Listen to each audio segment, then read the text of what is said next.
The powerful CEO was seconds away from signing the $200 million contract when the maid's little daughter walked into the room and said firmly, "Sir, you need to leave right now."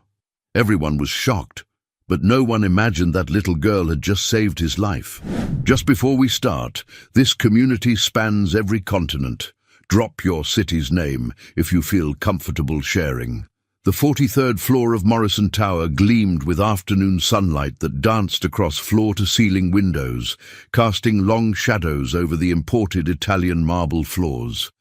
Alexander Morrison, 35 years old with sharp features and calculated grey eyes, sat at the head of his private conference table, a Mont Blanc pen poised between his fingers.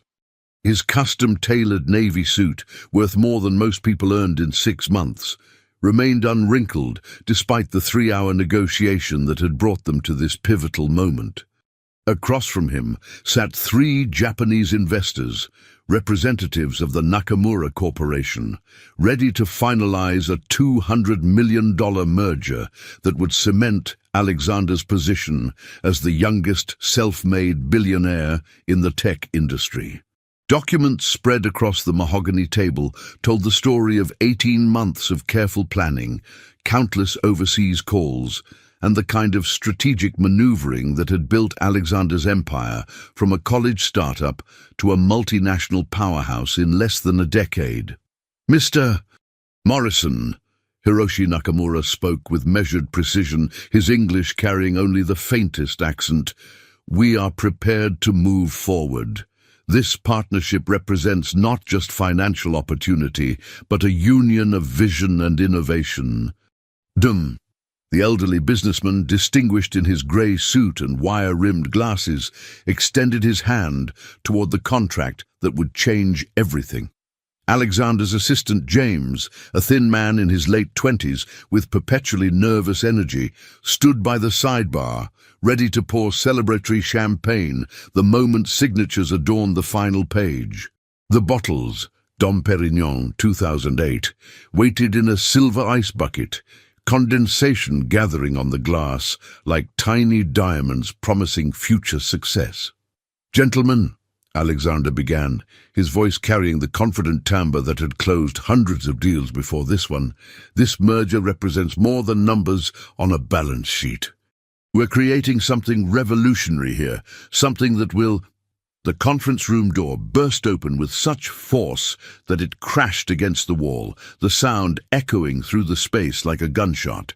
Every head turned toward the interruption, expressions shifting from focused concentration to varying degrees of shock and irritation.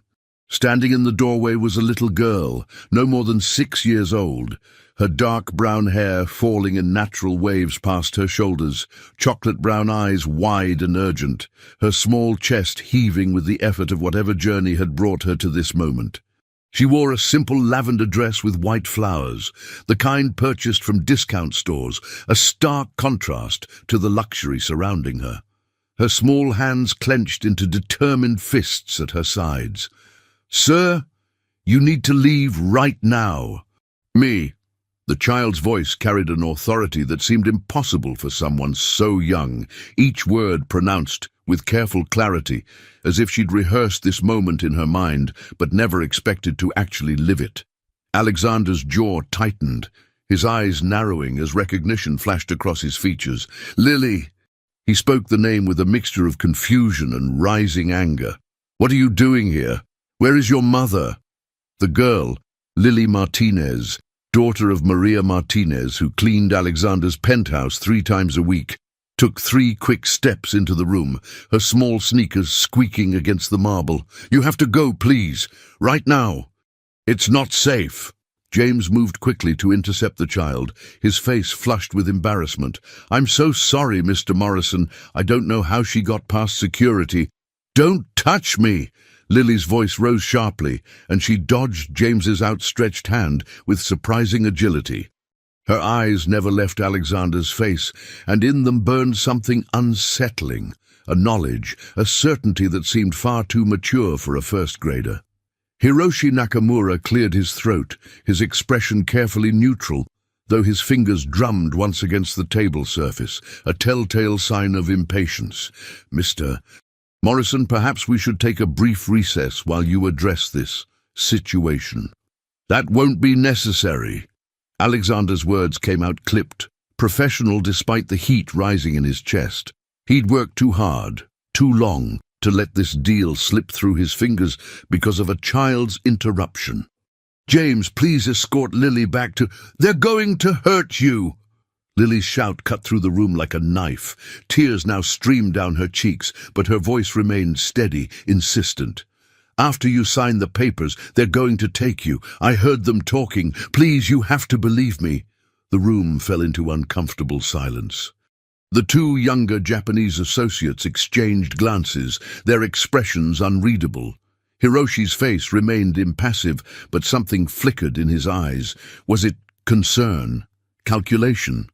Alexander couldn't quite place it. "Lily," Alexander spoke more gently now, rising from his chair. At 6'2", he towered over the small girl, but she didn't back away. "You're upset. Let's call your mother and—" "Mama's in the hospital!" The words exploded from Lily like a confession she'd been holding back. "She fell down the stairs this morning in the north building where she cleans. The ambulance took her away, and Mrs.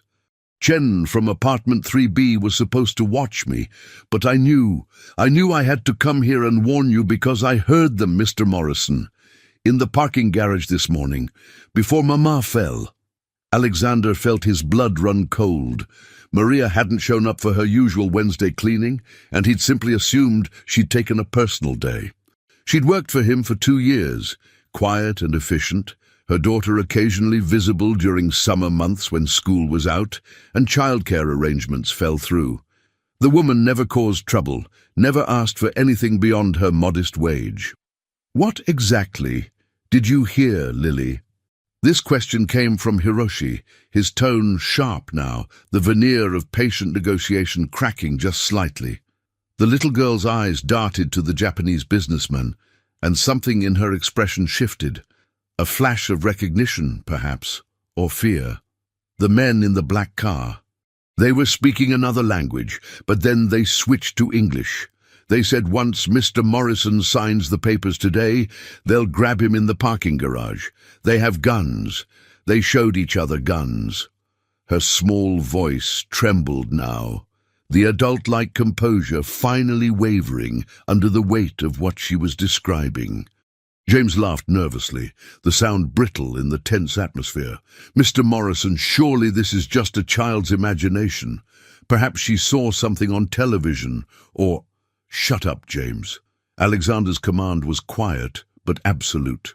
His analytical mind, the same one that had built a billion-dollar empire, was now racing through possibilities, connecting dots he hadn't known existed until 30 seconds ago.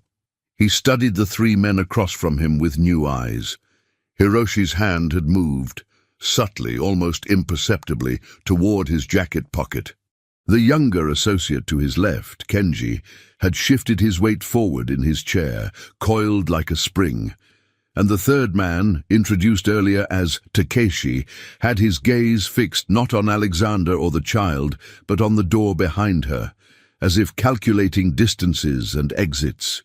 "Gentlemen," Alexander said slowly, carefully, "I think we should indeed take that recess. Perhaps we can reconvene tomorrow after—" "That won't be possible."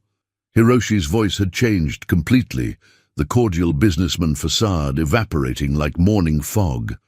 He stood, and his hand emerged from his pocket holding not a phone, but something small and black that Alexander's mind refused to identify, even as his body recognized the threat. "Get down!" Alexander lunged forward, not toward the armed man, but toward Lily. His body moved on instinct, years of childhood wrestling and adult gym routines translating into action before conscious thought could interfere. He grabbed the little girl and dove behind the conference table just as the sound of shattering glass filled the room. But it wasn't a gunshot. The floor-to-ceiling window behind Alexander's chair exploded inward, safety glass cascading across the marble in a glittering waterfall. Through the opening came 4 men dressed in black tactical gear, rappelling lines still attached to their harnesses, weapons drawn and trained on the 3 investors. "FBI, nobody move." The lead agent's voice boomed through the chaos. "Hiroshi Nakamura, Kenji Sato, Takeshi Yamamoto, you're under arrest for conspiracy to commit kidnapping, extortion, and fraud." The next minutes passed in a blur of activity that felt simultaneously too fast and achingly slow. Alexander remained crouched over Lily, his body shielding her from whatever might happen next, his heart hammering against his ribcage hard enough that he wondered if she could feel it through his chest. The little girl's arms wrapped around his neck, her face pressed against his shoulder, small body trembling. More agents poured through the conference room door. The same door Lily had burst through moments before, he realized, with growing comprehension. They must have been positioned in the hallway, waiting for some signal. James stood with his hands raised, his face white as printer paper, stammering explanations that no one was listening to. The 3 Japanese men were on the ground now, zip ties securing their wrists, Miranda rights being recited in calm, professional tones that seemed absurdly bureaucratic given what had almost happened. Hiroshi's face remained impassive even in defeat, but his eyes found Alexander's across the room, and in them burned something dark and promising. A silent vow that this wasn't over, that empires had long memories and longer reaches. "Mr. Morrison?" A woman's voice, authoritative but not unkind, cut through his racing thoughts. "I'm Special Agent Patricia Williams. You can stand up now, sir. The situation is secure." Alexander looked up to see a black woman in her early 40s, FBI badge clipped to her belt, concern etched across her features. She knelt beside him, her movements deliberate and non-threatening. "Is the child hurt?" "Lily?" Alexander loosened his grip, allowing the little girl to pull back slightly. "Are you okay?" She nodded, tears still wet on her cheeks, but her eyes, those unsettlingly knowing eyes, clear and focused. "I told you," she whispered. "I told you they were bad." "Yeah," Alexander breathed out, his voice shaking despite his best efforts. "You did. You absolutely did." Agent Williams helped them both to their feet, her hand gentle on Lily's shoulder. "Lily Martinez, we need to ask you some questions about what you overheard this morning. But first," she glanced at Alexander, "I need to understand how a 6-year-old managed to identify a kidnapping plot that we've been investigating for 3 months. "I'm almost 7, Lily corrected automatically, a flash of childish pride breaking through the trauma. "My birthday is in 5 weeks. Despite everything, the shattered glass, the arrested criminals, the smoking ruins of his $200 million deal, Alexander felt a hysterical laugh bubble up in his chest. This impossible little girl, this child who'd just saved his life, was worried about the accuracy of her age. "How did you know they were speaking another language?" Agent Williams asked, pulling out a small notebook. "Do you speak Japanese, Lily?" The little girl shook her head. "No, but I know what different languages sound like. Mrs. Chen, who watches me sometimes, she speaks Chinese. And in my building there's a Korean family on the 2nd floor, and Mr. Patel on the 3rd floor speaks Hindi with his wife. They all sound different from English, and the men this morning sounded different from all of those." Alexander stared at the child with growing amazement. What 6-year-old, almost 7, he mentally corrected, paid that kind of attention to linguistic patterns? Most children her age were still mastering basic reading. "And you understood what they said when they switched to English?" The agent's pen moved across her notebook, capturing every detail. "Yes, ma'am." Lily's formality, her careful diction, struck Alexander as both endearing and slightly heartbreaking. This was a child who'd learned to speak precisely, to be taken seriously in a world that rarely listened to children, or to the daughters of cleaning women. They were looking at a picture on a phone, a picture of Mr. Morrison. One man said, "After he signs, we grab him in the garage, no witnesses." And another one said, The boss wants him alive. Worth more alive. Then they saw me. They saw you? Alexander's voice sharpened. Lily, did they threaten you? She bit her lower lip, a gesture so purely childlike that it contrasted sharply with everything else about her. They stared at me for a long time. One of them started walking toward me. But then Mama came out of the building and called for me, and I ran to her.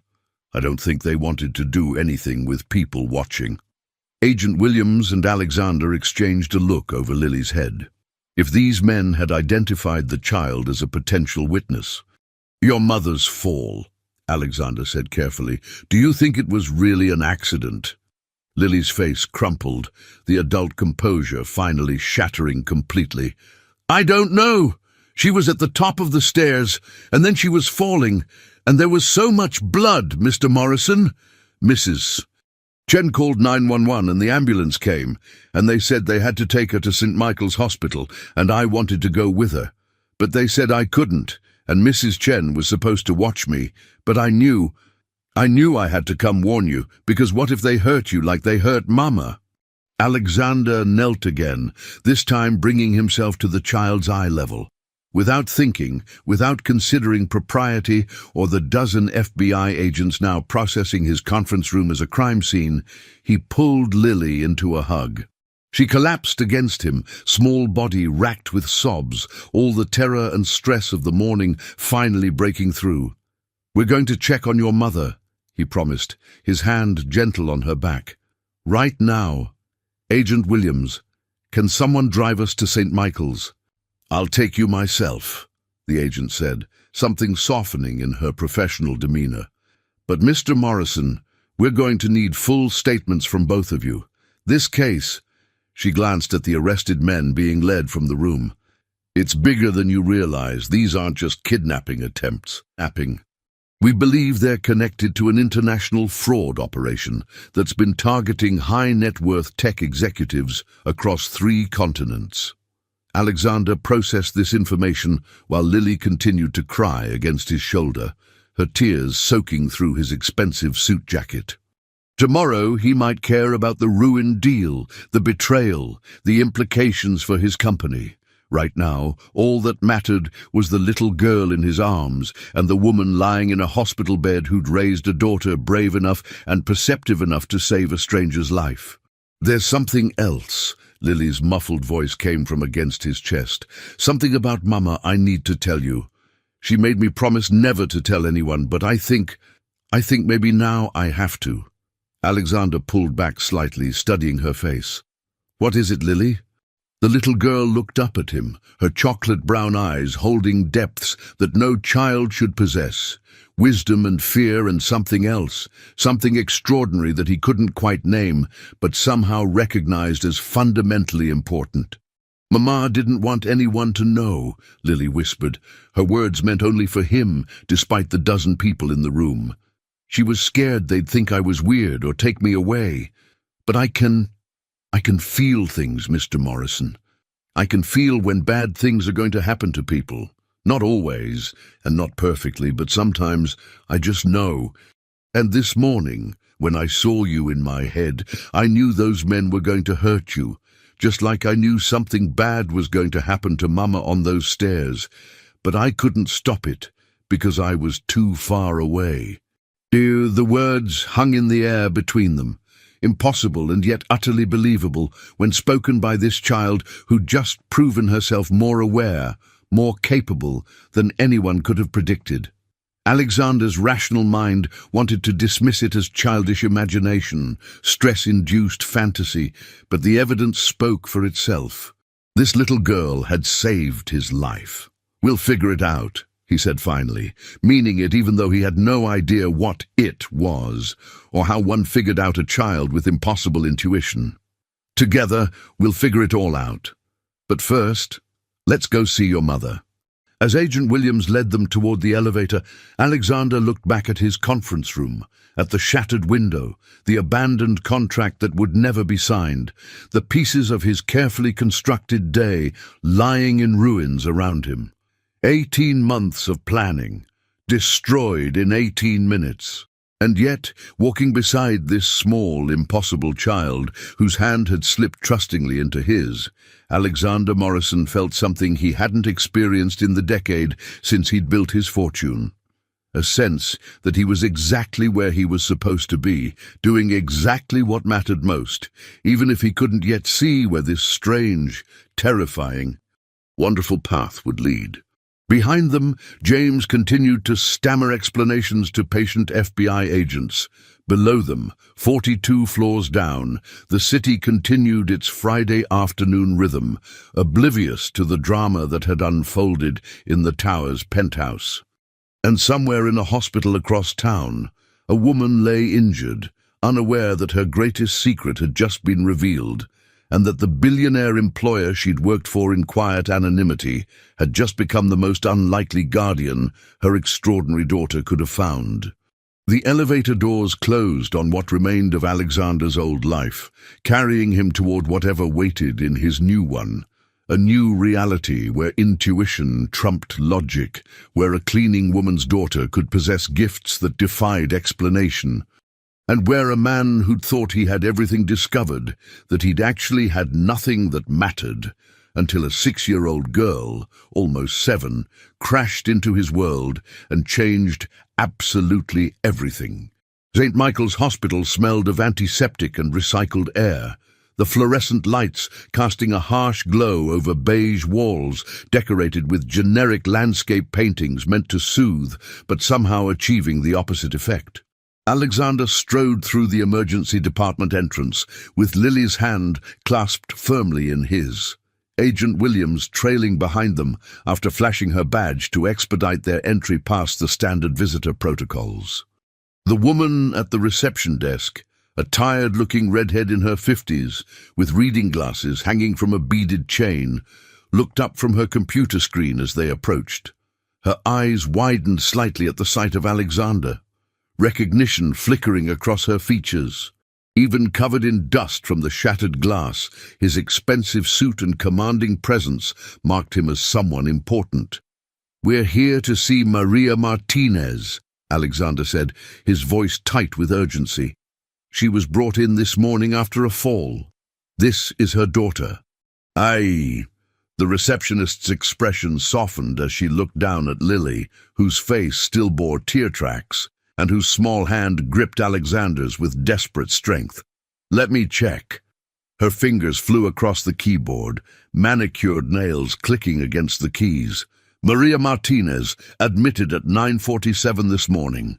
She's in room 237, but..." The woman hesitated, her eyes moving between Alexander and the little girl. "Visiting hours for ICU patients are restricted to immediate family only." "I'm her daughter," Lily said, her voice small but determined. "I need to see my mama." Agent Williams stepped forward, badge in hand. "This is part of an ongoing federal investigation. We need access to Ms. Martinez immediately." The receptionist's professionalism warred with concern across her face. Finally, she nodded and reached for the phone. "I'll have a nurse escort you up. 2nd floor, intensive care unit." The elevator ride felt eternal despite lasting only seconds. Lily had gone silent, her earlier bravery seeming to evaporate with each floor they ascended. Alexander could feel her trembling, could see her reflection in the polished metal doors. A tiny figure, dwarfed by the adults surrounding her, carrying burdens no child should bear. "Lily," he said quietly, crouching down as the elevator dinged for the 2nd floor. "Whatever we find in there, whatever your mother's condition is, I need you to know something. You were incredibly brave today. You saved my life, and I promise that I'm going to make sure both you and your mother are taken care of. Do you understand?" The little girl's chocolate brown eyes searched his face, looking for something. Truth, perhaps, or commitment. After a moment, she nodded slowly. The intensive care unit nurse, a stocky black man named Marcus, according to his name tag, met them at the nurse's station. His expression was professionally neutral, but Alexander caught the flicker of concern when his gaze landed on Lily. "Maria Martinez's daughter," Marcus asked gently, kneeling to address the child at eye level. "Your mama's been asking for you, sweetheart. She's awake, which is very good news. But I need to prepare you. She looks a little scary right now because she has some tubes and bandages, okay? It's all helping her get better, but it might be frightening at first." Lily straightened her shoulders, that uncanny maturity settling over her features again. "I understand. I can be brave. I know you can," Marcus said with a warm smile. Then, looking up at Alexander, "Are you the father?" "No, I'm—" Alexander paused, realizing he didn't have a simple answer. Her employer? The man her daughter saved? A stranger who'd suddenly become deeply invested in their welfare? "I'm a friend. Family friend." Marcus studied him for a beat longer than comfortable, then nodded. "Room 237 is the third door on the left. 5 minutes, then I need to check her vitals again. Ms. Martinez needs rest." The hospital room was a study in institutional sterility. White walls, white sheets, monitoring equipment beeping rhythmically beside the bed. And there, looking impossibly small and fragile against the stark bedding, lay Maria Martinez. She was younger than Alexander had realized, perhaps 30 at most, with the same dark hair as her daughter, now pulled back from a face marked by swelling and discoloration. A white bandage covered her left temple, and her right arm was in a cast, elevated by a sling. An IV drip fed into her left hand, and various monitors tracked her vitals with steady electronic precision. But her eyes, dark brown like Lily's, were open and alert, and they widened with a mixture of relief and fear when the door opened. "Lily!" Maria's voice came out rough and strained, but filled with desperate maternal love. "Mi niña, gracias a Dios." "Mama!" Lily broke away from Alexander and rushed to the bedside, tears flowing freely now. She started to climb up, but Alexander moved quickly to lift her carefully, mindful of the equipment and Maria's injuries, placing the child on the edge of the bed where she could reach her mother without causing harm. Maria's good arm came up to wrap around her daughter, and she pressed her face into Lily's hair, whispering words in Spanish too rapid and emotion-laden for Alexander to follow, even with his limited high school Spanish. The moment felt intensely private, and he took a step back, giving them space. Agent Williams remained by the door, her expression carefully neutral, but Alexander noticed her hand moving to discreetly wipe at the corner of her eye. After several minutes, Maria pulled back slightly, her eyes red but focused.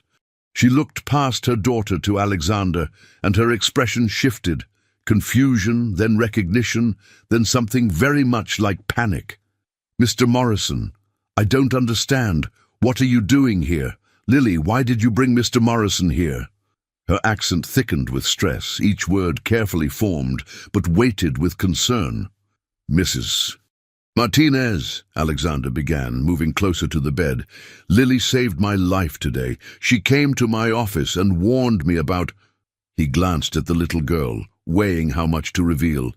"About some dangerous people. If it weren't for her, I would have been seriously hurt, maybe killed." Maria's face went white beneath the bruises. Her good hand moved to cover her mouth, and her eyes, those expressive eyes that her daughter had inherited, filled with a complex mixture of emotions Alexander couldn't fully pass. Fear predominated, but there was also resignation, as if a secret she'd fought to keep had finally escaped despite her best efforts. "No," she whispered. "No, she couldn't have known. She shouldn't have." Maria looked at her daughter, and when she spoke again, her voice broke. "Lily, what did you do? What did you tell them?" "I had to, Mama." Lily's words tumbled out in a rush. "I heard the bad men talking about hurting Mr. Morrison, and I felt it here." She pressed a small hand against her chest. "I felt that something terrible was going to happen, and I couldn't just let it happen. I tried to stop you from falling too, Mama. I tried to warn you, but I was too far away, and I felt it too late." "Falling?" Agent Williams's voice cut through the emotional moment with professional sharpness. "Ms. Martinez, we need to talk about your accident this morning. What exactly happened on those stairs?" Maria's eyes went to the FBI agent, taking in the badge, the authority, and her expression closed off immediately. A survival instinct, Alexander realized, born from years of navigating systems that weren't designed to protect people like her. "I fell," Maria said simply. "I was carrying cleaning supplies. The stairs were wet. I slipped." "Were you alone?" Williams pressed gently, a pause, just a fraction too long. "Yes, alone." Lily made a small sound, and Alexander saw Maria's hand tighten on her daughter's shoulder. A warning, a plea. The little girl fell silent, but her eyes met Alexander's, and in them he saw the truth. Her mother was lying. Someone had been there. Someone had pushed or frightened Maria Martinez down those stairs. "Ms. Martinez," Alexander said carefully, pulling a chair close to the bed and sitting so he wasn't looming over her. "The men who were planning to hurt me, they're in custody now. They're part of an international criminal organization. If they had anything to do with your fall, we need to know. You and Lily could still be in danger." Maria's jaw set in a stubborn line. "I fell. An accident, that's all." Agent Williams and Alexander exchanged glances. They weren't going to get more information right now, not with the patient injured and exhausted, her protective instincts in overdrive. "Okay," Williams said, her tone gentling. "We'll talk more later. For now, I'm going to post a security detail outside your room, Ms. Martinez, just as a precaution." "I can't afford," Maria started, panic creeping into her voice. "It's not a bill, it's protection," Alexander interrupted firmly. "And while we're discussing finances, you're not losing your job because of this, and you're going to have full medical coverage for all your treatment. I'm handling it, Mr. Morrison. I can't accept." "You can, and you will." His voice left no room for argument. "Your daughter saved my life today. That creates certain obligations, and more than obligations." He looked at Lily, who was watching him with those impossibly perceptive eyes. "It creates connections, responsibilities, things that matter more than money or pride." Maria stared at him for a long moment, clearly torn between stubborn independence and the practical reality that she was injured, unable to work, and had a 6-year-old daughter to care for. Finally, she closed her eyes and nodded once. "There's something else we need to discuss," Alexander said, keeping his voice low and gentle. "Lily told me about her ability, about feeling when bad things are going to happen to people." Maria's eyes flew open, and the look she gave her daughter was pure anguish. "Lily, no, you promised." "I'm sorry, Mama." Tears welled up in the little girl's eyes. "But he needed to know. The bad men were going to take him, and I couldn't just... I couldn't... Shh, mi amor, está bien." Maria pulled Lily close again, her own tears flowing now. "You did the right thing. You always do the right thing, my brave, beautiful girl." Alexander waited, giving them this moment, his mind racing through implications. A child with some form of precognitive ability. His rational brain wanted to dismiss it as coincidence, pattern recognition, lucky intuition. But he'd built an empire on trusting his instincts, on recognizing patterns others missed. And every instinct he possessed told him that Lily Martinez was genuinely, impossibly special. "How long has she had this ability?" he asked quietly. Maria wiped at her eyes with her good hand. "Since she was 4. Maybe earlier, but that's when I started to notice. Small things at first. She'd tell me not to take a certain route to work, and later I'd hear about an accident on that road. She'd wake up crying about someone she'd never met, and the next day we'd hear news about a tragedy. I thought I was imagining it, reading too much into childish fears, but it kept happening, and it got stronger. Has anyone else noticed? Doctors, teachers. I've kept her away from attention." Maria's voice hardened with protective determination. "Do you know what happens to people like us, Mr. Morrison? Poor people, immigrant families. When authorities start asking questions about unusual children, they don't see gifts, they see problems. They see reasons to take children away, to run tests, to treat them like experiments. I've worked so hard to keep Lily safe, to let her just be a little girl, despite everything she carries inside her. The raw honesty in Maria's words hit Alexander with unexpected force. He'd never had to consider such perspectives before, sheltered by wealth and privilege, by systems designed to protect people like him. But Maria lived in a different world, one where being noticed could mean being destroyed. "I'm not going to let that happen," Alexander said with quiet intensity. "To either of you, you have my word." "Why?" Maria asked bluntly. "You don't know us. We're nothing to you." "That's not true." Alexander glanced at Lily, who'd quieted between them, exhausted by the emotional roller coaster of the day. "Your daughter is extraordinary. Not just because of her ability, though that's part of it, but because of her courage, her compassion, her intelligence. You've raised someone remarkable, Ms. Martinez, and that tells me everything I need to know about you." Maria's expression softened, vulnerability breaking through her defensive walls. "She is remarkable. She's everything to me. My whole world." A soft knock on the door interrupted them. Marcus stuck his head in. "Time's up, folks. Ms. Martinez needs to rest, and this little one," he smiled at Lily, "looks like she could use a nap herself." "Where will Lily stay?" Alexander asked, suddenly realizing he hadn't thought through the logistics. "Is there family, someone who can care for her while you recover?" Maria's face fell. "No family here.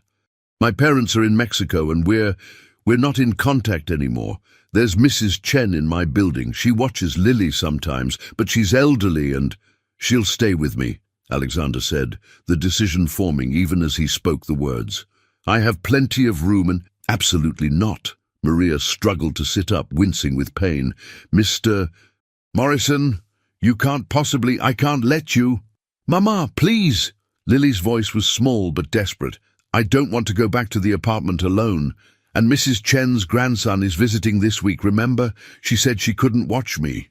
The truth of their limited options hung heavy in the sterile hospital air. Alexander could see Maria wrestling with pride, fear, and the crushing weight of circumstances beyond her control. "It's temporary," he said reasonably. "Just until you're released. A few days, maybe a week.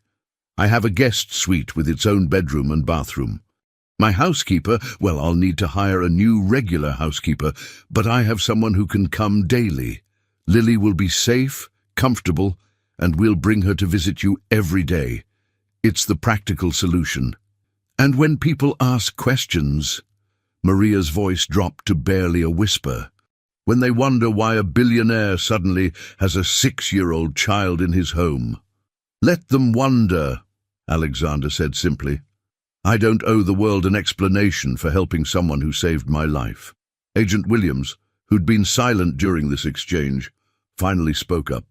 "For what it's worth, Miss Martinez, I think it's the safest option. If there's any chance those men's associates might come looking for witnesses, having Lily in an undisclosed location, in a penthouse with excellent security, is much safer than a ground-floor apartment in a building with minimal protection." The fight seemed to drain out of Maria. She looked at her daughter, at the dark circles under her eyes, at the exhaustion pulling at her small features, and maternal love won out over pride. "Okay," she whispered. "But Lily, you listen to Mr. Morrison, understand? You be polite. You don't touch anything expensive. She'll be fine," Alexander interrupted gently. "Kids are resilient. And honestly, my penthouse could use some life in it. It's been too quiet for too long." As they prepared to leave, Lily leaned in to kiss her mother's cheek. "I love you, Mama. I'll take care of everything. Don't worry." "I love you too, mi cielo. More than all the stars." Maria's voice broke on the last word. Walking back through the hospital corridors, Alexander felt the weight of the day settling onto his shoulders. His life had transformed completely in the span of a few hours. This morning he'd woken up as a billionaire CEO focused solely on closing a massive deal. Tonight he'd be going home as the temporary guardian of a 6-year-old girl with impossible gifts and a courage that humbled him. Lily's hand slipped into his as they waited for the elevator, and she looked up at him with those 2 old eyes. "Thank you," she said softly, "for being kind to my mama. A lot of people aren't." "Your mother is a remarkable woman," Alexander replied honestly, "and you're a remarkable kid." "I'm almost 7, she reminded him with a tiny smile, the first real smile he'd seen from her. "Right, almost 7. I'll try to remember that." As the elevator doors opened and they stepped inside, Alexander caught his reflection in the polished metal. A powerful man whose world had been turned upside down by the smallest, most unexpected force imaginable. And somehow, looking at the little girl beside him, he knew his life would never be the same. Behind them, on the 2nd floor, Maria Martinez lay in her hospital bed and allowed herself to cry, for her injuries, for her fear, for her daughter's exposed secret, and for the strange, impossible kindness of a billionaire who'd chosen to help rather than walk away. Outside the hospital, the Friday afternoon sun was beginning its descent toward evening, painting the sky in shades of orange and pink. Tomorrow would bring new questions, new complications, new challenges. But for now, in this moment, a little girl who'd saved a stranger's life had found an unexpected protector, and a man who'd thought he had everything had discovered what actually mattered. Alexander's penthouse occupied the entire 43rd floor of Morrison Tower, a sprawling space of glass, steel, and carefully curated minimalism that spoke of wealth so profound it didn't need to announce itself. As the private elevator opened directly into the foyer, Lily stepped out hesitantly, her small sneakers squeaking against the polished marble, her eyes widening as she took in her surroundings. "Wow," she breathed, her voice barely above a whisper. "This looks like a museum." Alexander winced slightly at the observation. She wasn't wrong. The space did resemble a museum more than a home. All clean lines, expensive art pieces positioned at precise intervals, furniture that looked beautiful but uninviting. He'd hired one of Manhattan's top interior designers 3 years ago, and the result was aesthetically perfect and emotionally sterile. "It's a bit much, isn't it?" he admitted, seeing his home through her eyes. "I don't spend a lot of time here, honestly, mostly just sleep and occasionally eat." "Where do you play?" Lily asked, her question so earnest and childlike that it caught him off guard. "Play?" Alexander repeated, as if hearing the word for the first time. "I work mostly. The gym on the 40th floor, I suppose. That's where I work out." Lily's expression suggested this answer was deeply unsatisfactory, but she didn't comment.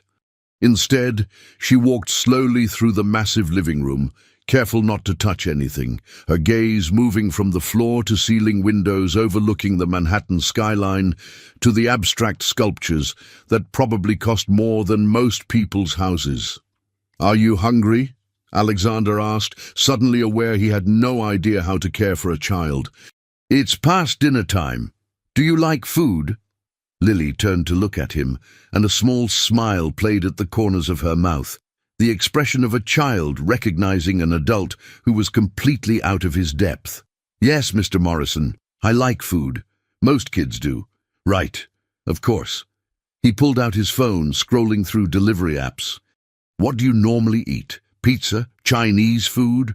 "Mama usually makes rice and beans, or sometimes chicken soup."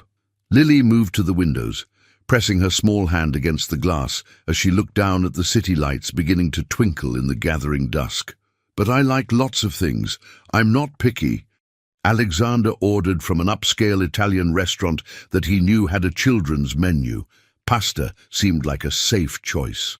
While they waited for the food, he showed Lily to the guest suite, a spacious room with its own bathroom and a king-sized bed that would dwarf the little girl. "This is bigger than our whole apartment," Lily said quietly, setting down the small backpack that Agent Williams had helped them pack, with a few items from Maria's apartment. Some clothes, a worn stuffed rabbit, and a few books. "Where will you sleep?" "My bedroom is on the other side of the penthouse," Alexander explained. "But if you're scared at night or need anything, there's an intercom system right here." He showed her the panel by the door. "And my room is number 1. Just press it, and I'll hear you." Lily nodded seriously, absorbing this information. Then she looked up at him with those penetrating eyes. "Mr. Morrison, can I ask you something?" "Of course. And maybe you could call me Alexander. Mr. Morrison makes me feel like we're at a business meeting." "Mama says I should always show respect to adults by using their titles," Lily said carefully. "But if you want me to call you Alexander, I will. How about we compromise? Alex. That feels less formal, but still respectful enough for your mother to approve." A real smile broke across Lily's face. "Okay, Alex. Can I ask you now? Fire away. Why are you really helping us?" The question was direct, unadorned by childish circumlocution. "You're very rich and very busy. You could have just said thank you and paid Mama some money and gone back to your life. Why are you doing all this?" Alexander sat on the edge of the massive bed, considering his answer carefully. This child deserved honesty, not platitudes. "The truth is, I'm not entirely sure," he admitted. "Part of it is gratitude. You saved my life, and that's not something I take lightly. Part of it is that I have the resources to help, and it seems wrong not to use them when someone needs help. But there's something else too." "What?" Lily climbed up onto the bed beside him, her legs dangling far above the floor. "I've spent the last 10 years building a company, making money, closing deals. I've been very successful by most measures. But this afternoon, when you burst into that conference room, when you risked everything to warn a stranger—" He paused, searching for the right words. "You reminded me that there are things more important than success. Courage, compassion, doing the right thing even when it's hard. Those are things I'd forgotten about while I was busy being successful." Lily was quiet for a moment, swinging her legs thoughtfully. "My mama always says that being rich in love is better than being rich in money. Your mama is a wise woman. Are you rich in love, Alex?" The question hit him like a physical blow. Alexander thought of his empty penthouse, his non-existent personal life, the way he couldn't remember the last time he'd had a conversation that wasn't about business or money or strategy. His parents were gone. His father to a heart attack 5 years ago, his mother to cancer 2 years after that. No siblings, no close friends really, just business associates and networking contacts. "No," he said quietly, "I don't think I am." Lily reached over and patted his hand with her small one, the gesture so maternal and comforting despite coming from a 6-year-old that Alexander felt an unexpected tightness in his chest. "That's okay," she said gently. "You can get rich in love. It's not like money. You don't have to earn it or buy it. You just have to let people in." Before Alexander could respond to this profound observation from someone barely old enough for first grade, the doorbell chimed, announcing the food delivery. He excused himself to collect the order, grateful for a moment to compose himself. They ate at the massive dining room table, designed to seat 12 but usually empty, with Lily perched on a chair with cushions stacked beneath her so she could reach her plate. She ate her pasta carefully, using her napkin frequently, clearly aware of making a good impression. "You don't have to be so careful," Alexander said gently. "It's okay to be a kid here, to relax. Mama always says I need to be on my best behavior in other people's homes," Lily explained, twirling her fork in the spaghetti with concentration. "Especially in fancy places where things are expensive. Well, your mama is teaching you good manners, but you're not in someone else's home right now. You're staying here. That makes it your home too, at least for now, and homes should be comfortable, not stressful." Lily considered this, then deliberately slurped a noodle with enough sound to make them both laugh. It was the first moment of lightness in an incredibly heavy day. After dinner, Alexander faced the daunting task of getting a 6-year-old ready for bed. Lily, sensing his discomfort, took charge with the patient air of someone used to being more capable than adults expected. "I can shower myself," she informed him. "Mama usually helps wash my hair because it gets tangled, but I can probably manage. Do you have any kid shampoo?" "I have. Shampoo. Regular shampoo. Is there a special kind for kids?" Lily giggled. "It's okay. Regular shampoo works. It just stings more if it gets in your eyes, so I'll be extra careful." 20 minutes later, Lily emerged from the bathroom wearing her pajamas, a worn set with faded unicorns that had clearly been washed many times, her damp hair combed back from her face. She looked impossibly small and vulnerable, and Alexander felt the weight of responsibility settle more firmly on his shoulders. "Story time?" she asked hopefully, clutching her stuffed rabbit. "I don't have any children's books," Alexander admitted, feeling woefully unprepared for this role. "That's okay. You can tell me a story from your head. Mama does that sometimes when I can't sleep."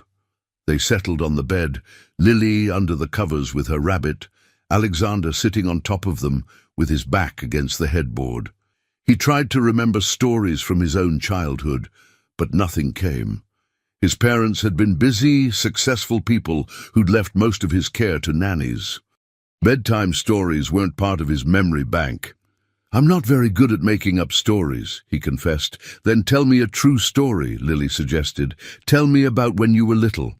So Alexander found himself talking about his childhood, the loneliness of being an only child in a massive house, his mother always at charity events, his father always at the office.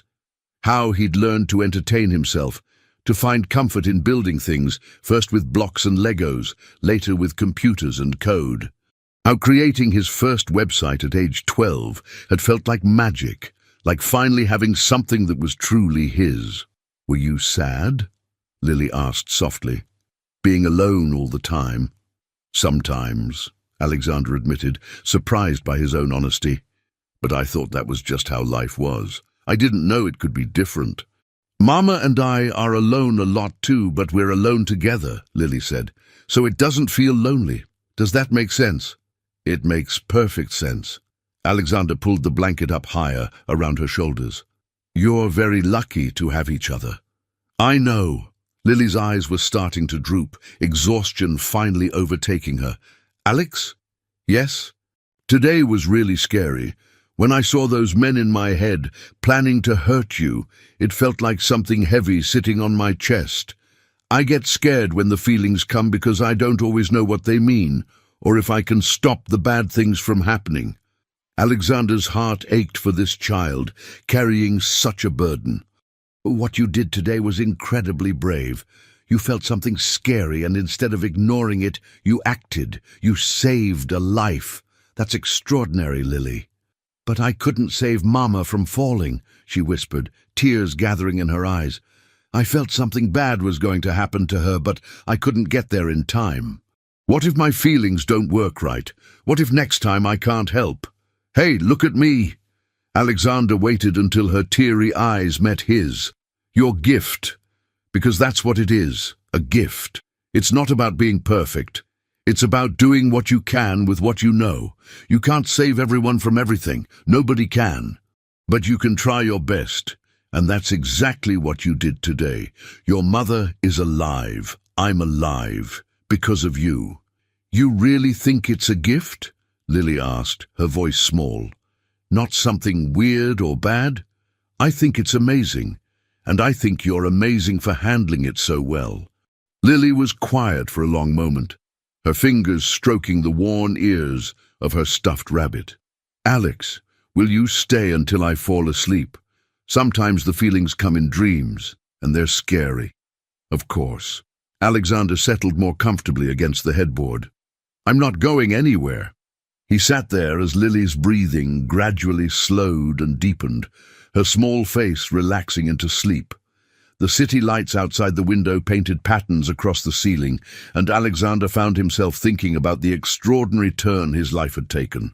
This morning, he'd been a man who measured success in profit margins and market share.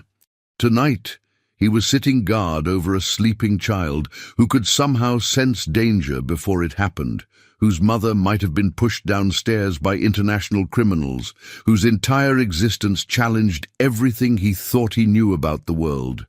His phone buzzed in his pocket.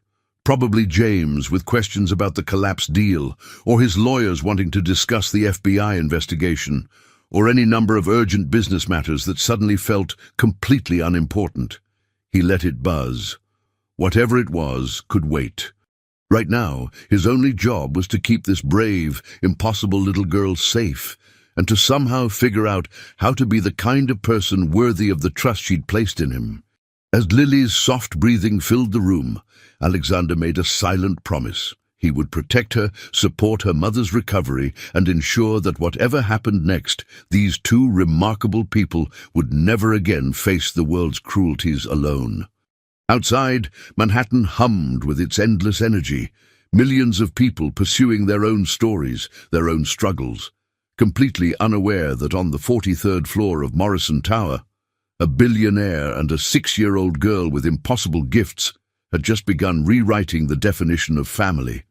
The night stretched ahead, full of unknowns and challenges yet to come. But for now, in this quiet moment, Alexander Morrison experienced something he hadn't felt in years, a sense of purpose that had nothing to do with money or success or power.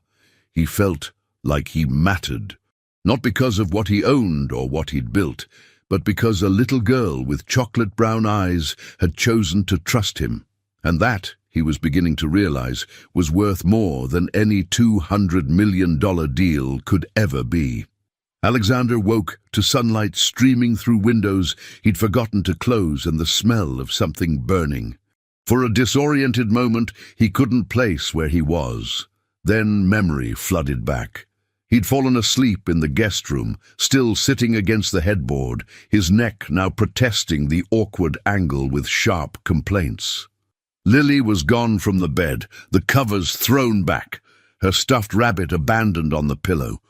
And something was definitely burning. He bolted from the room and down the hallway, following the smoke alarm's insistent beeping to the kitchen. There he found Lily standing on a chair pulled up to the stove, wielding a spatula over a smoking pan, her face scrunched in concentration as she tried to flip what might have once been pancakes, but now resembled charcoal hockey pucks. "Lily!" Alexander lunged forward, switching off the burner and moving the pan to a cool surface. "What are you doing? Making breakfast?" She looked up at him with an expression that mixed guilt and defiance. "Mama always makes me breakfast on Saturday mornings. I thought I could do it myself, but the stove is different from ours, and the pancakes got stuck and then they started smoking." The smoke alarm continued its piercing wail. Alexander grabbed a kitchen towel and waved it beneath the detector until the noise finally stopped, leaving them in sudden, ringing silence. "Are you hurt?" He checked her hands for burns, relief flooding through him when he found none. "Did you touch the hot pan?" "No, I was careful with the handle like Mama taught me." Lily climbed down from the chair, her shoulders slumping. "I'm sorry. I didn't mean to make a mess. I just wanted to help." Alexander took a deep breath, forcing himself to calm down. She was 6 years old, trying to be helpful, not intentionally causing chaos. "It's okay, you're not in trouble. But we need to have a rule. No using the stove without an adult present, okay? I don't want you getting hurt." "Okay," Lily said quietly. Then, looking at the ruined pancakes with a critical eye, "I'm not very good at cooking yet. Mama says I will be when I'm older. Tell you what, how about we try again together? I'm actually a decent cook when I remember to eat at home instead of ordering takeout." They spent the next hour in the kitchen, and Alexander was surprised to discover he enjoyed it.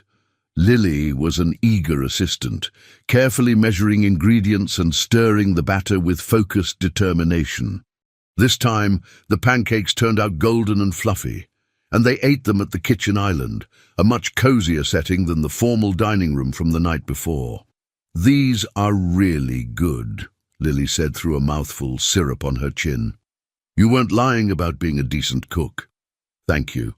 and you were an excellent sous chef. Alexander poured more coffee, his mind already turning to the day's complications. We should visit your mother this morning. I'm sure she's worried about you. Lily's expression brightened immediately. Can we bring her pancakes? Hospital food is pretty terrible, Alexander agreed. Let's make a fresh batch to go. They were in the middle of their second round of pancake making when Alexander's phone rang. The screen showed Agent Williams's number. Mr. Morrison. The agent's voice carried a tension that immediately put Alexander on alert. We need to talk. There's been a development in the case. What kind of development?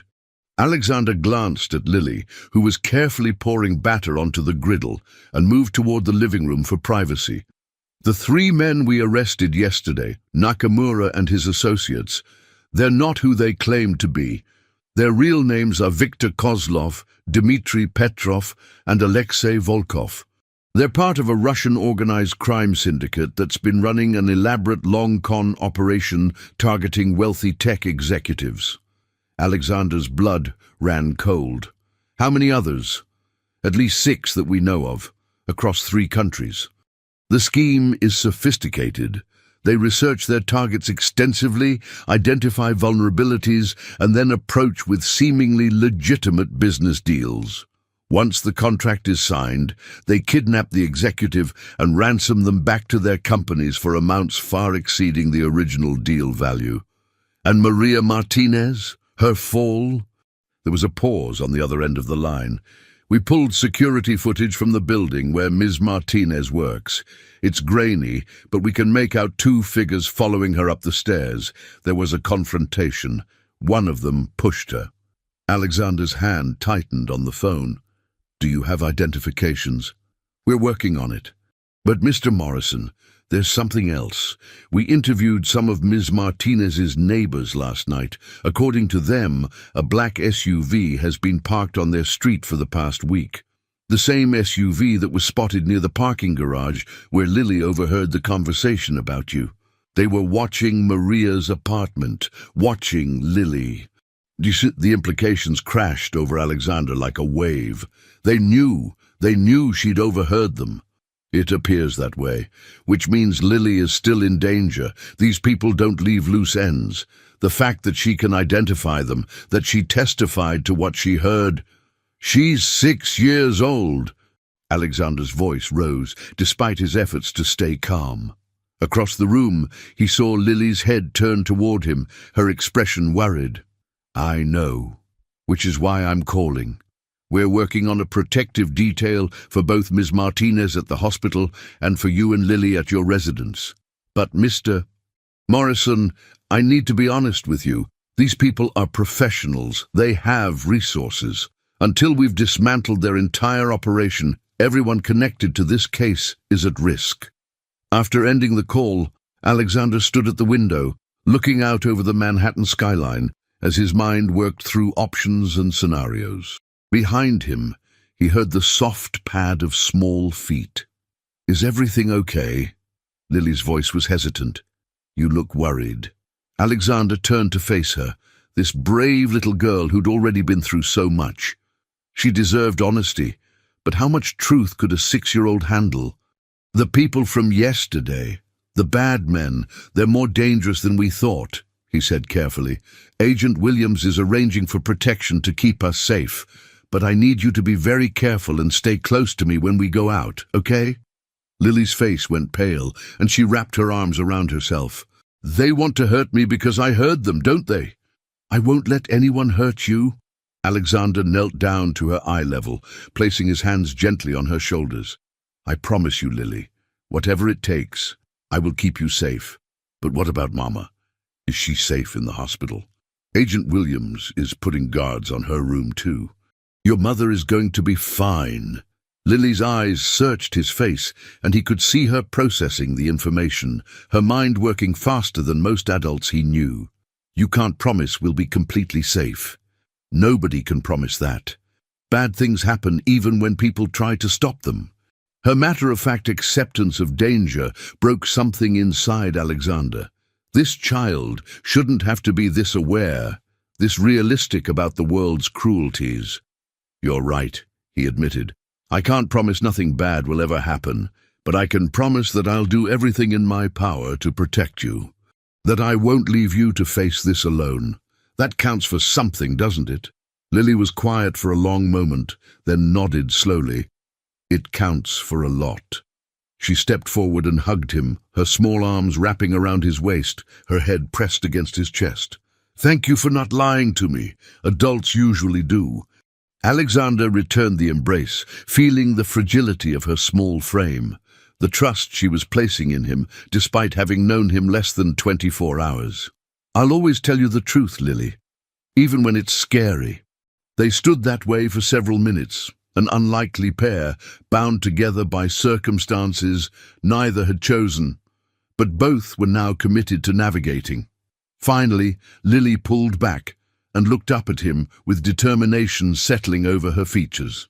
We should still bring Mama pancakes, she said, even if bad people are looking for us. Maybe especially because bad people are looking for us. We can't let them make us too scared to do normal things. The wisdom in her words, the refusal to let fear win, reminded Alexander why this child was so extraordinary. You're absolutely right. Let's finish cooking. An hour later, they arrived at St. Michael's Hospital with a container of fresh pancakes and 2 FBI agents trailing discreetly behind them. The security presence was more obvious today, men in suits stationed at strategic points, their vigilant gazes tracking everyone who entered or exited Maria's hallway. Maria looked better this morning, the swelling in her face reduced, some color returning to her cheeks. Her eyes filled with tears when Lily burst into the room and scrambled carefully onto the bed, mindful of her mother's injuries. Mi amor, I was so worried. Maria held her daughter close, speaking rapidly in Spanish, words of love and relief tumbling over each other. Alexander hung back, giving them privacy, but Maria's eyes found his over Lily's head. Mr. Morrison, Alex, thank you for keeping her safe. She made me pancakes this morning, Lily announced proudly. Well, I helped. The first batch got a little burned, but the second batch was perfect. She's a natural in the kitchen, Alexander confirmed, moving closer to the bed, though we've established a rule about using the stove only when adults are present. A smile flickered across Maria's face, the first genuine smile he'd seen from her. That's a good rule. Lily has a tendency to be too independent for her own good sometimes. I wonder where she gets that from, Alexander said dryly, and was rewarded with a soft laugh. The moment of lightness faded as Agent Williams entered the room, her expression grave. Ms. Martinez, Mr. Morrison, we need to discuss next steps. The men who targeted you are part of a larger organization, and our investigation has uncovered some disturbing connections. She pulled out a tablet and showed them surveillance photos, grainy images of men watching Maria's apartment building, following her to work, documenting her routines. They've been observing your family for at least 2 weeks, possibly longer. We believe they initially identified Ms. Martinez as Mr. Morrison's employee to establish patterns of access to his building. But why? Maria's voice shook. I'm just a cleaning woman. I have nothing valuable, no information. You have keys, Alexander said quietly, understanding dawning. Access codes. Knowledge of my schedule and security protocols. Agent Williams nodded. They were planning to use you as an entry point. The original plan, we believe, was to coerce you into helping them access Mr. Morrison after the kidnapping. They'd researched you thoroughly enough to know about Lily, to understand that threatening your daughter would guarantee your cooperation. Maria's face crumbled and she pulled Lily closer. Dios mío, all of this. My fall, the danger to Lily, it's because of me. Because I took a job cleaning for a rich man. No, Alexander said firmly, this is because of criminals who prey on innocent people. None of this is your fault, Maria. He's right, Agent Williams added. You're a victim here, not a perpetrator. But we do need to discuss protection going forward. Until we've arrested everyone involved in this operation, your family remains at risk." "What does that mean?" Lily asked, her voice small. "Do we have to hide?" "Not exactly hide," the agent explained gently, "but we recommend relocating temporarily to a secure location. Somewhere these people wouldn't think to look for you." "I have a house in the Hamptons," Alexander said, the idea forming as he spoke. "It's gated, private, with good security. We could go there while the investigation continues." "We can't impose on you like that," Maria protested weakly. "You've already done so much." "Maria." Alexander waited until she met his eyes. "These people targeted me, and your family got caught in the crossfire.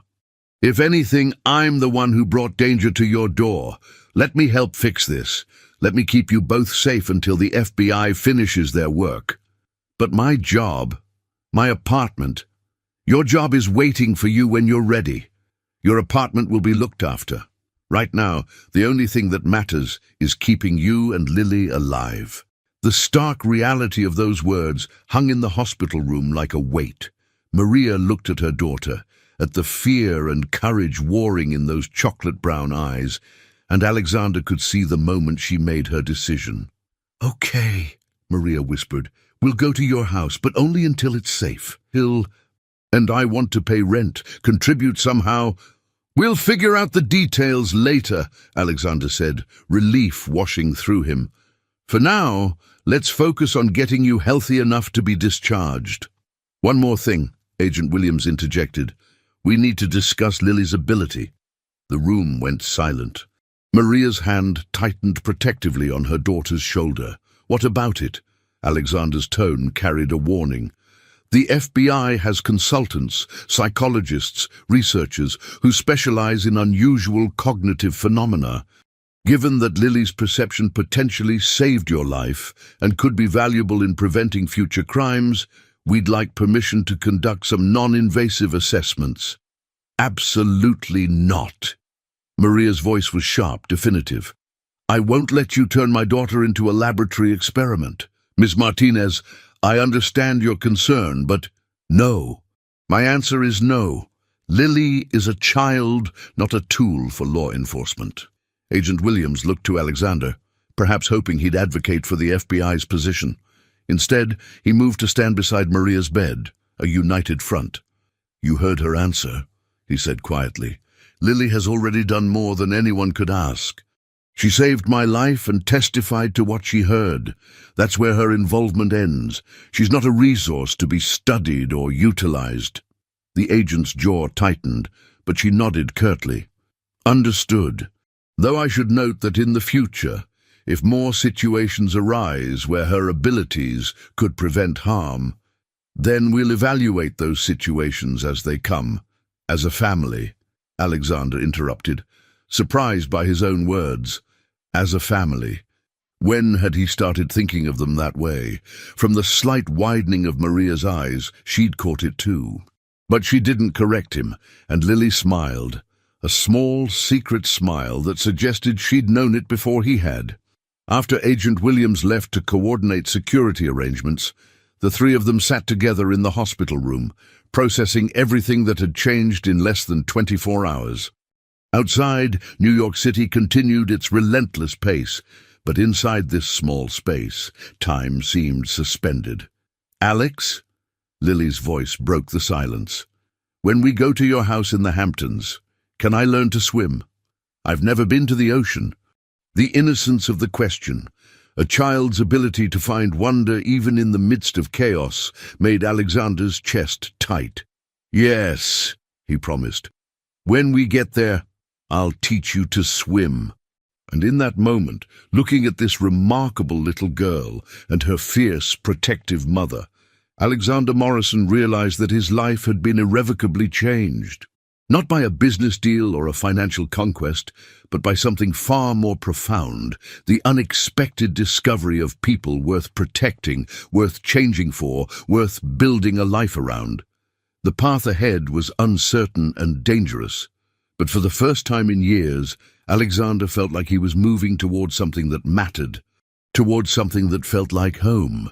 3 weeks had passed since they'd relocated to Alexander's Hampton estate, and the sprawling beach house had transformed from a showpiece into something that felt startlingly like a home.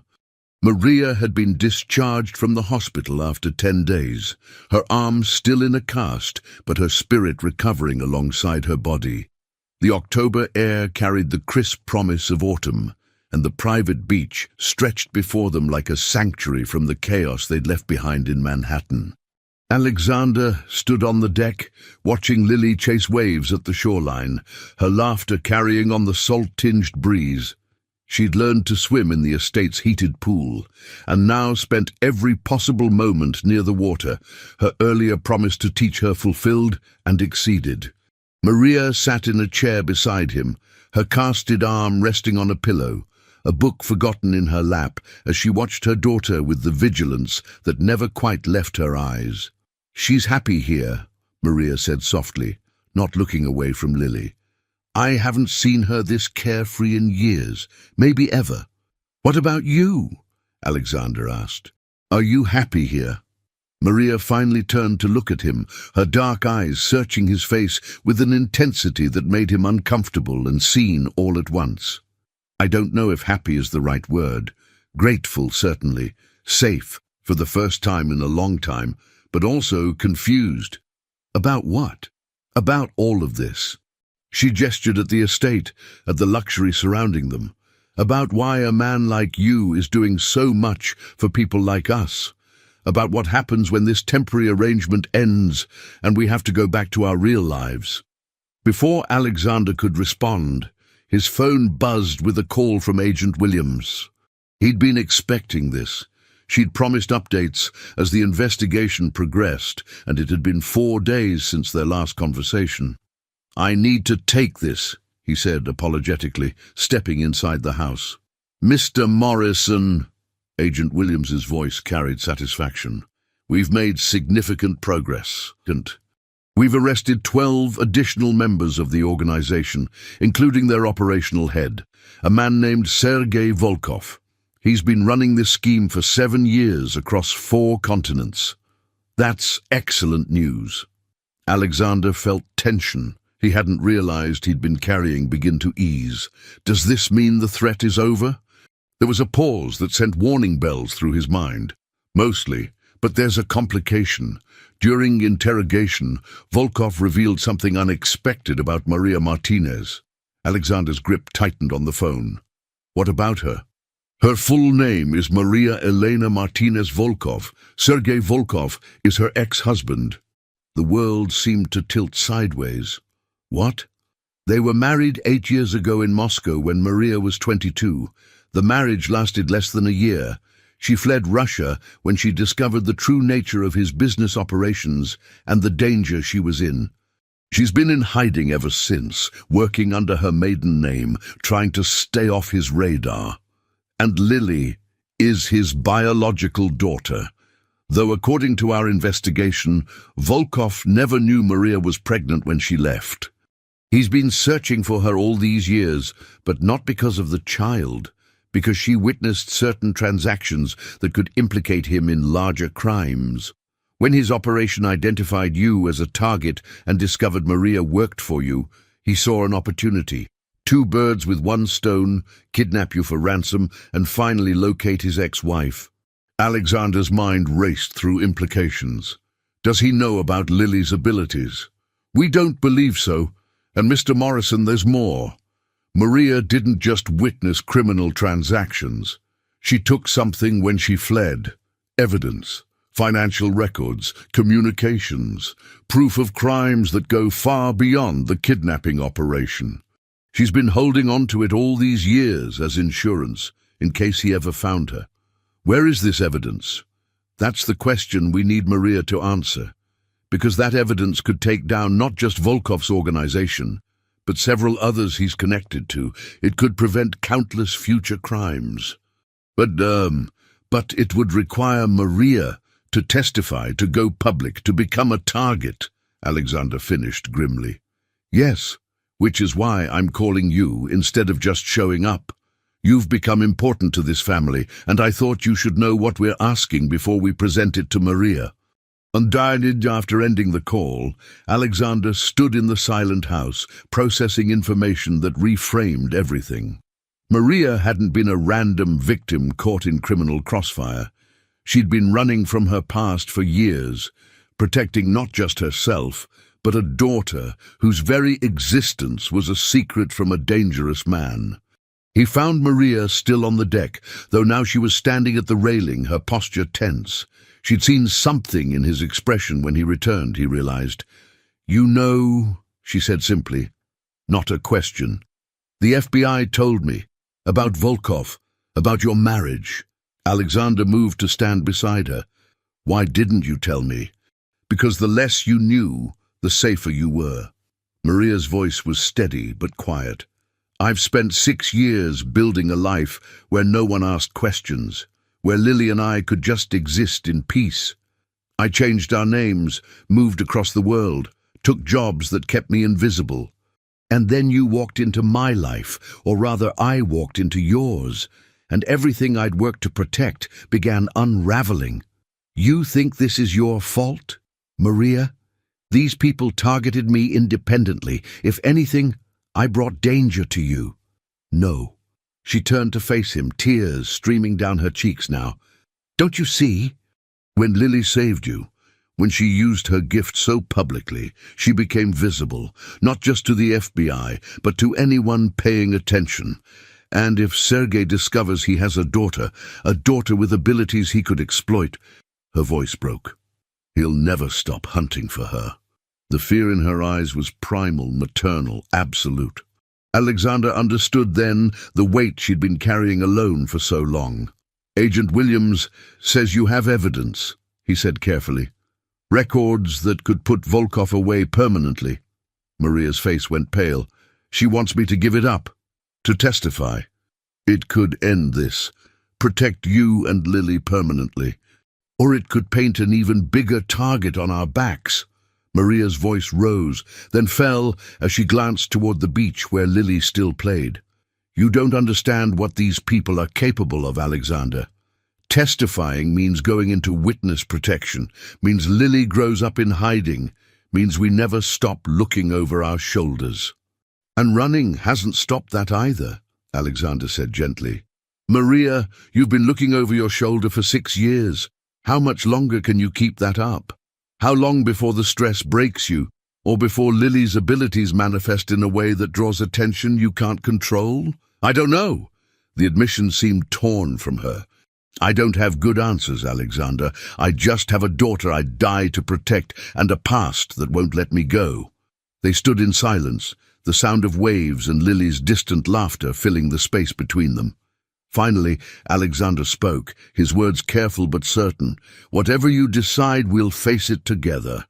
If you want to testify, I'll hire the best lawyers, provide security, do whatever it takes to keep you safe. If you want to keep running, I'll help you disappear so thoroughly that even Volkov won't find you. But you don't have to make this decision alone anymore." Maria looked at him with an expression that mixed gratitude, disbelief, and something deeper that made his heart race. "Why? Why would you upend your entire life for us?" Because..." Alexander paused, searching for truth. "Somewhere in the last 3 weeks you stopped being strangers I was helping and became people I can't imagine my life without. Because Lily reminds me what courage looks like. And you remind me what strength looks like, and together you've both reminded me that life is about more than building empires and closing deals." "Alexander," Maria's voice caught. "I'm not asking for anything," he continued quickly. "I know this is complicated, and I know I'm probably the last person you should trust, given my connection to all of this, but I'm asking you to let me help, to let me be someone you can rely on." Before Maria could respond, Lily's voice called from the beach. "Mama! Alex! Come look what I found!" Aboitish, they made their way down to where Lily knelt in the sand, carefully examining a tidal pool. Her hair had lightened from weeks in the sun, and her face had lost the perpetual worry that had marked it when they first met. "Look," she said, pointing to a small crab scuttling between rocks. "He's trying to get home before the tide comes back. I'm going to help him." With careful hands, she lifted the crab and carried it to deeper water, watching as it disappeared into the waves. "Why did you help him?" Alexander asked. "Because he needed help, and I could give it." Lily said it as if it were the most obvious thing in the world. Then looking between her mother and Alexander with those two knowing eyes, "You're talking about the bad things again, aren't you? About the secrets?" Maria's hand flew to her mouth. "Lily, It's okay, Mama." Lily took her mother's good hand in both of her small ones. "I've known for a long time that you're scared of something. I feel it sometimes, especially at night when you think I'm sleeping. And I know—" She hesitated, choosing words carefully. "I know that my gift makes things harder for you, that you worry about people finding out about what they might do." "Oh, mi amor." Maria knelt in the sand, heedless of her cast, pulling Lily into an embrace. "None of this is your fault. Your gift is beautiful and you are perfect exactly as you are." "But it does make things complicated," Lily said matter-of-factly into her mother's shoulder. "I heard you and Alex talking just now, about testifying, about my father." Both adults froze. Alexander hadn't realized Lily knew about Sergei Volkov, about the connection. "You told her?" Maria looked up at Alexander with betrayal in her eyes. "No," Lily answered before he could. "I figured it out. The FBI lady mentioned a name when she visited last week, and you got very quiet and very scared. And then I remembered that name from when I was really little before we left Russia. You used to cry and say that name when you thought I was asleep." Maria was openly sobbing now, and Alexander knelt beside them both, creating a small circle in the sand as waves lapped at their feet. "I'm so sorry," Maria whispered to her daughter. "I tried so hard to give you a normal life, to protect you from all of this. You did protect me, Mama. You do every day." Lily pulled back to look at her mother's face. "But maybe it's time to stop running. Maybe if we face the scary things, they won't be scary anymore." The wisdom from a 6-year-old child, almost 7, Alexander mentally corrected, was humbling. He looked at Maria, saw her wrestling with fear and hope, and the crushing weight of decisions no one should have to make alone. "What if I can't keep you safe?" Maria asked her daughter, voicing her deepest fear. "What if I make the wrong choice?" "You won't be alone," Alexander said firmly. "Whatever happens, whatever you decide, testify or run, face this or hide, I'm with you, both of you, for as long as you'll have me." The sun was setting now, painting the sky in shades of orange and purple, casting long shadows across the sand. 3 people, connected by circumstances that should have been temporary, finding something that felt permanent in the midst of chaos. The decision came 3 days later, during an early morning when fog rolled in from the ocean and wrapped the estate in mysterious silence. Maria found Alexander in his office, working through the endless emails that had accumulated despite his absence from Manhattan. "I want to testify," she said without preamble, "but I have conditions." Alexander closed his laptop immediately, giving her his full attention. "I'm listening." "Lily cannot be part of this. No interviews, no assessments, no exposure. The FBI gets my testimony and the evidence I've been holding, but my daughter stays out of the spotlight completely." "Agreed. What else?" "I need guarantees, legal, ironclad guarantees, that Lily and I will be protected, not just until the trial, but after. If Volkov has associates who might retaliate—" "I've already spoken to my lawyers," Alexander interrupted gently. "We're setting up a comprehensive security package, and I've created a trust fund for Lily's education and future. Whatever happens, she'll be provided for." Maria's eyes widened. "Alexander, I can't accept—" "It's already done. Non-negotiable." His tone left no room for argument. "Your daughter saved my life. That debt isn't something I can ever fully repay, but I can ensure her future is secure." Tears welled in Maria's eyes, but she blinked them back. There's one more thing. After this is over, after the trial, after we're safe, I need you to step back from our lives." The words hit Alexander like a physical blow. "What? Why?" "Because Lily is getting attached to you, because Maria's voice broke. "Because we're all getting too comfortable with this arrangement. You've been incredibly generous, but this isn't real life, Alexander. This is a fantasy, a bubble that will eventually burst. And the longer we stay in it, the harder it will be when it ends." "What if I don't want it to end?" The words escaped before Alexander could stop them, raw and honest. Maria looked at him with an expression of profound sadness. "You say that now, but eventually you'll want your life back.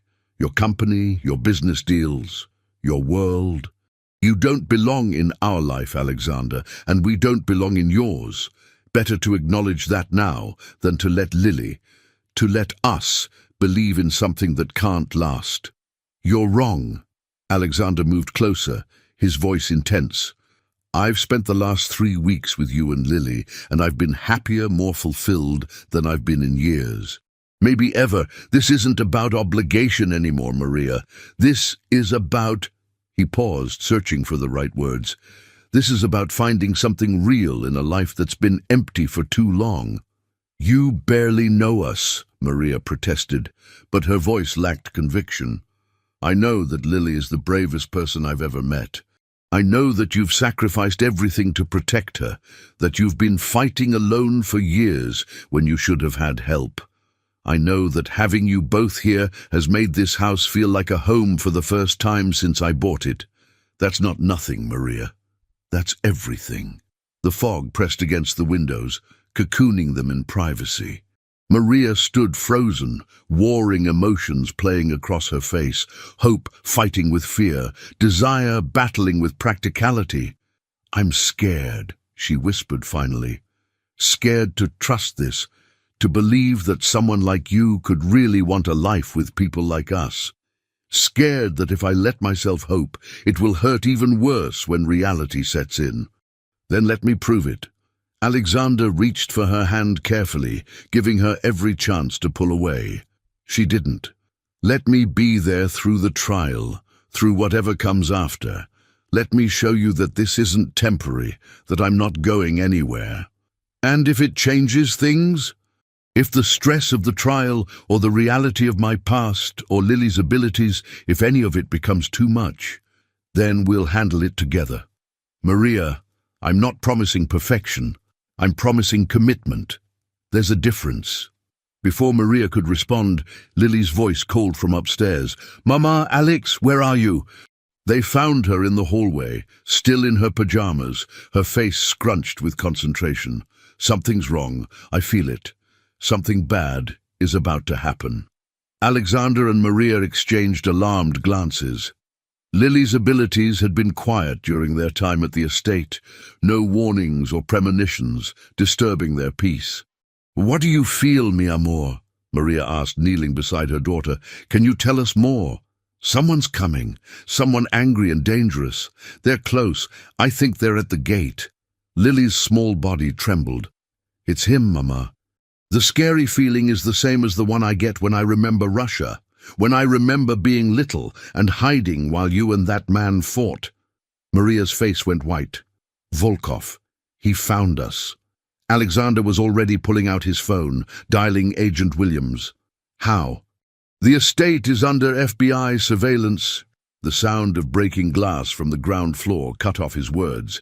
Then voices, harsh, speaking Russian, multiple people. "Upstairs now!" Alexander grabbed Lily and pushed Maria toward his bedroom at the end of the hall. "There's a panic room behind the closet. Get inside and lock it. Don't come out until I come for you or until the FBI arrives." "You can't fight them alone," Maria protested even as she moved. "I'm not planning to fight. I'm planning to keep them busy until help gets here. Now go." He waited until he heard the panic room door seal before moving to the top of the stairs. 5 men spread through his living room below, armed and efficient in their movements. Leading them was a man Alexander recognized from FBI photos, Sergei Volkov. Tall, cold-eyed, radiating controlled violence. "Mr. Morrison," Volkov's English carried only a slight accent, "please come down. I have no interest in hurting you. I simply want what belongs to me."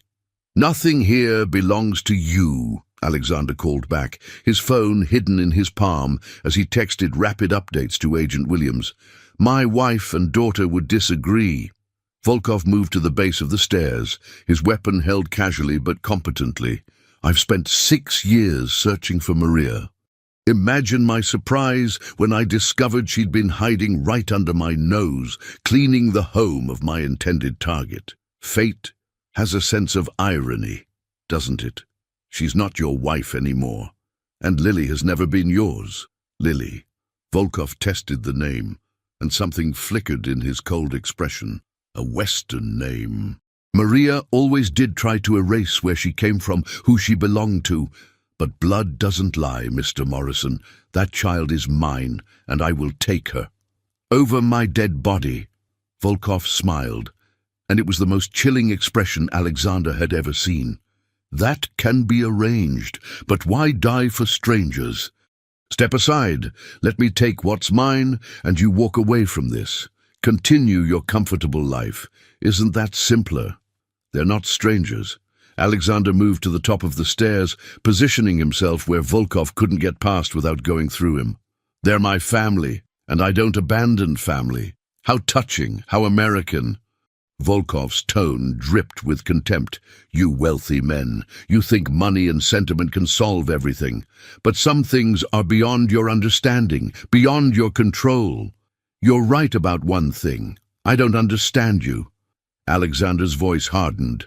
"I don't understand how a man can search for 6 years for a child he's never met, not out of love, but out of ownership. I don't understand how you can look at what Maria has built, a life, a home, a beautiful daughter, and want to destroy it.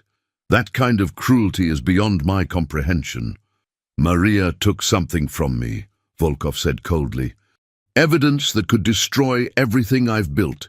She will return it, and she will return my daughter, or I will make her watch as I dismantle everything she loves, piece by piece, starting with you." The sound of sirens cut through the tension, distant but approaching fast. Volkov heard them too, his expression hardening. "It seems our conversation is ending prematurely," he said. "But this is not over, Mr. Morrison. I will have what's mine. If not today, then soon." He and his men withdrew with the efficiency of professionals, disappearing before the first FBI vehicles could block their escape. Alexander remained frozen at the top of the stairs until Agent Williams burst through the front door, agents fanning out through the house. "They're gone," Alexander said, his voice shaking with delayed adrenaline. "But he knows they're here. He knows about Lily." Only then did he return to his bedroom, knocking on the panic room door with the code they'd established. Maria emerged first, her face streaked with tears, pulling Lily out behind her. "Is he gone?" she whispered. "For now." Alexander gathered them both into his arms, feeling their trembling, their fear.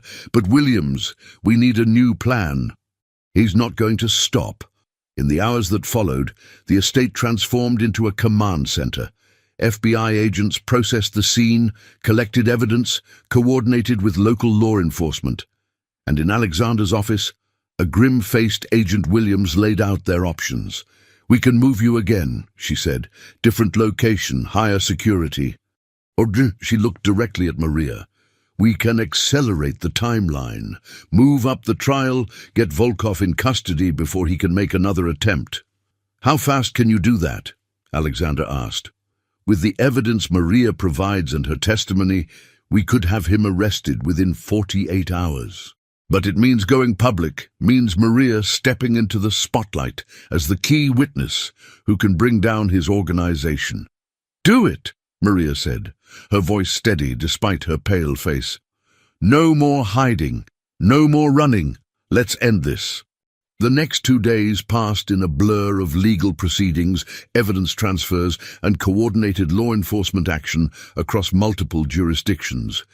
Maria turned over everything she'd been holding: financial records, communications, documentation of crimes spanning 7 years. The evidence was damning, comprehensive, irrefutable. On the morning of the third day, Sergei Volkov was arrested at a safe house in Connecticut, surrounded by federal agents and with no possibility of escape. The news broke across every major outlet. Russian crime lord captured, massive organization dismantled, key witness testimony securing charges that would put him away for life. Through it all, Alexander stayed close to Maria and Lily, a constant presence as they navigated the chaos. He watched Maria give her testimony with a strength that humbled him, watched Lily color quietly in the corner of conference rooms, while lawyers discussed details too complex and dark for a child to hear. And on the evening when it was finally over, when Volkov was behind bars and the immediate threat had passed, Alexander found Maria standing on the deck of the estate, watching the sunset paint the ocean in shades of gold and crimson. "It's done," she said quietly as he joined her. "He can't hurt us anymore." "No, he can't." But they stood in comfortable silence, the weight of recent weeks settling into something like peace. Finally, Maria turned to face him. "I was wrong," she said, "when I said you should step back from our lives after this was over. I was wrong, and I was scared, and I was trying to protect myself from getting hurt." "Maria, let me finish." She took a deep breath. "These past weeks, watching you with Lily, watching you stand up to Volkov, watching you choose us over and over, even when it would have been easier to walk away, you've shown me that not every man is like him, that there are people who protect instead of control, who love instead of own." Alexander's heart hammered in his chest. "What are you saying?" "I'm saying that if your offer still stands, if you still want to be part of our lives, part of our family, then I'd like that. Lily would like that. We'd both like that very much." The hope in her eyes, the vulnerability in her voice, the trust she was placing in him, it was everything he'd wanted and hadn't dared to ask for. "Maria Elena Martinez," he said softly, "I have wanted nothing more since the day your daughter burst into my conference room and changed my entire world." He kissed her then, gentle and careful, a promise of more to come. And somewhere in the house behind them, Lily was watching through the window with a satisfied smile, as if she'd known all along how this story would end. 3 months later, on a crisp January morning, Alexander stood in a courthouse with Maria and Lily beside him, finalizing adoption papers that would make their family legal in the eyes of the law, though they'd been family in their hearts for far longer. Lily, now 7 years old as of 5 weeks ago, wore a purple dress for the occasion and held both their hands as the judge pronounced them officially and permanently bound together. "How do you feel?" the judge asked Lily with a kind smile. "About having Alexander as your father?" Lily looked up at him with those chocolate-brown eyes that had first warned him of danger, that had first shown him what courage looked like, and smiled. "I feel like I always knew he would be," she said simply. "I just had to wait for everyone else to figure it out." Later, at a small celebration at the Hampton estate, Agent Williams raised a glass of champagne and offered a toast. "To families," she said, "especially the ones we choose, and to brave little girls who save billionaires and change lives." "To families," everyone echoed.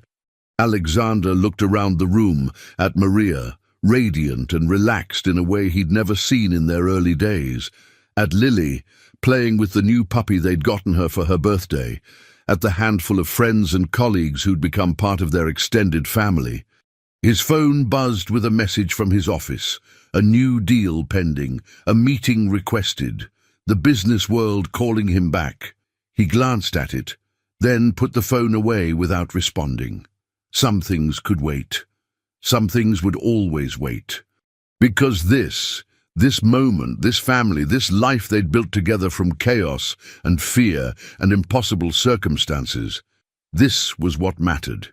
This was what success actually looked like. Lily caught his eye from across the room and waved. Her gift for sensing emotions, telling her exactly what he was feeling. Joy, gratitude, love. The kind of wealth that couldn't be measured in dollars or deals, but in moments like this, in people who'd become his whole world. Alexander Morrison had been one of the youngest self-made billionaires in tech. He'd closed deals worth hundreds of millions. He'd built an empire that dominated his industry. But his greatest achievement, the thing he'd be most proud of when he looked back on his life, was the family he'd found when a 6-year-old girl with impossible courage had crashed into his world and shown him what truly mattered. Love, protection, belonging.